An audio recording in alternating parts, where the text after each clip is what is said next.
Ngayong Lunes, nakabantay ang unang balita sa lagay ng trapiko sa Elliptical Road sa Quezon City, kasama si James Agustin. At nasa Quiapo Church sa Maynila si Bam Alegre para sa pagdedeklara sa simbahan bilang National Shrine. Igan, ilatag na natin ang mga unang balita ngayong umaga.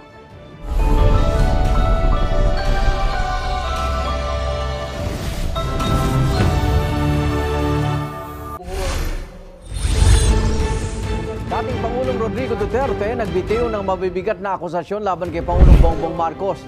Sinusulong ng People's Initiative, posible raw magdulot ng gulo sa bansa. Sabi ko nga sa iyo, Mr. President, kaibigan kita, tingin. Pag pinilit mo ito, lalabas ka ng Malacanang kagaya noong panahon na pinalayas kayo. Dahil sa konstruksyon ng bahagi ng Elliptical Road sa Quezon City, daloy ng trapiko inaasang bibigat. Isa patay sa pamamaril sa gitna ng misa sa Turkey. Abangan nagwagi sa NCAA Season 99 Beach Volleyball Tournament. At Kapusoy Stars nakisaya sa Dinagyang Festival.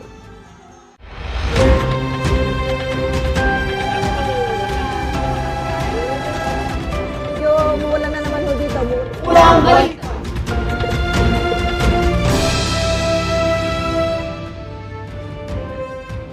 Nagbanta si dating Pangulong Rodrigo Duterte kay Pangulong Bongbong Marcos na baka raw magkaroon ng gulo kung ipagpatuloy ang People's Initiative para amyandahan ang saligang batas. Tinuturo rin ni Duterte sina House Speaker Martin Romualdez at First Lady Liza Araneta Marcos na nasa likod umano dahil sinusulong na reforma sa gobyerno. Unang balita si Argil Relator ng GMA Regional TV 1 Mindanao. Si Bongbong Marcos bangag noon, ngayong presidente na bangag natin ang presidente. May drug addict tayo na presidente. Mabigat ang mga akusasyong binitiwan ni dating Pangulong Rodrigo Duterte laban kay Pangulong Bongbong Marcos sa harap ng mga dumalo sa isinagawang prayer rally sa Rizal Park, Davao City kagabi. Bago ito, sinabi ng dating Pangulo na hindi siya kalaban ni Pangulong Marcos at ni First Lady Liza Araneta Marcos. Ngunit napipilitan na umano siyang magsalita laban sa mga tao sa gobyerno. Nung ako'y mayor, pinakitaan ako ng evidence ng PDEA. Doon sa listahan, nandoon yung pangalan mo. Ayaw kong sabihin yan kasi magkaibigan tayo. Ikaw pumapasok kayo ng alanganin. Mr. President, baka susunod ka sa dinaanan ng tatay mo. Diyan ako takot. Ayaw ko mangyari sa iyo yan. Mabor lang ako namang nagmamakaawa kasi it will divide the nation at madugo itong panahon na ito. Binanggit ni Duterte ang tungkol sa isinusulong na charter change sa pamamagitan ng People's Initiative. Wala raw nakikitang problema ang dating Pangulo sa kasalukuyang konstitusyon. Ikinagalit niya ang mali umanong paraan para makakalap ng pirma para sa People's Initiative na may kapalit umanong pera. Bantan niya kay Pangulong Marcos kung ipagpapatuloy ang People's Initiative, baka raw magkaroon ng gulo. Mr. President, kaibigan kita, Bingbong. Pag pinilit mo ito, lalabas ka ng Malacanang kagaya noong panahon na pinalayas kayo. Kung may isa sa katuparan ang parliament na forma ng panggobyerno, mensahe niya sa mga kongresista na magiging kabilang sa assembly. Wala akong tiwala sa inyo. Wala kayong prinsipyo. Mukhang pera kayo lahat. Yan ang totoo.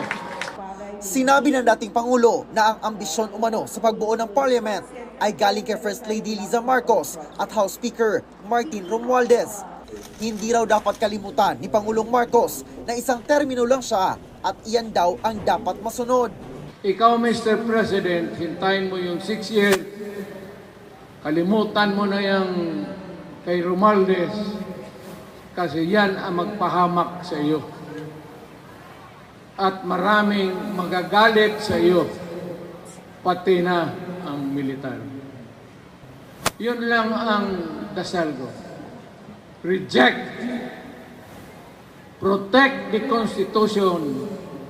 I am calling now the armed forces and the PNP. Protect the Constitution. Trabaho ninyo yan.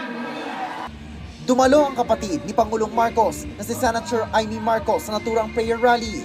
Ngunit hindi na siya nagbigay ng pahayag kaugnay sa mga naging pahayag ni dating Pangulo. Sinusubukan pa rin naming kunin ang pahayag ng Malacanang ukol dito. Nagsalita rin sa programa ang magkakapatid na sina Vice President Sara Duterte, Congressman Paulo Duterte at Davao City Mayor Baste Duterte. Karon ra ko kitag mga congressman na hadlok sa ilang speaker. Nganong mahadlok man? Duha ra man na. Hadlok patanggal pagka-congressman. Dito ko panulong, sigurado. Yan naman ako ng party list na babae dia. Hindi na pinangalanan ni Representative Duterte ang tinutukoy nitong party list representative. Ibinulalas naman niya ang kanyang galit sa mga akusasyong ibinabato laban sa kanya. Ibuhat niyo ko drug smuggler. O drug smuggler ko dato na kay kung ano na pamanggod sa inyo tubangan ron. Inamin naman ni Mayor Baste Duterte na nasaktan siya sa planong pagpapapasok ng ICC sa bansa upang imbestigahan ang kanyang ama ukol sa drug war. Kanang ICC, gusto lang yun ako na igawas dere. Timan-in ninyo.